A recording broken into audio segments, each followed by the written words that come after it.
He's wounded, but not badly if he can walk.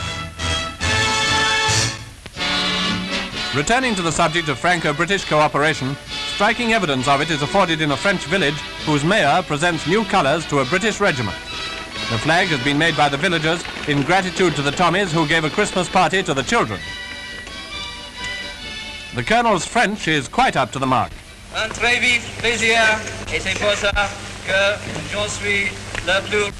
He then places a bouquet of flowers, with which he was also presented, on the village war memorial.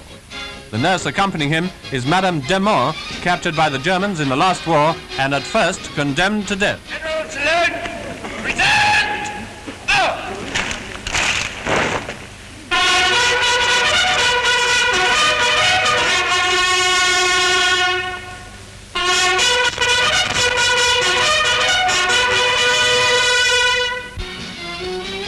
The 21s have reached France, and on the snow-clad surfaces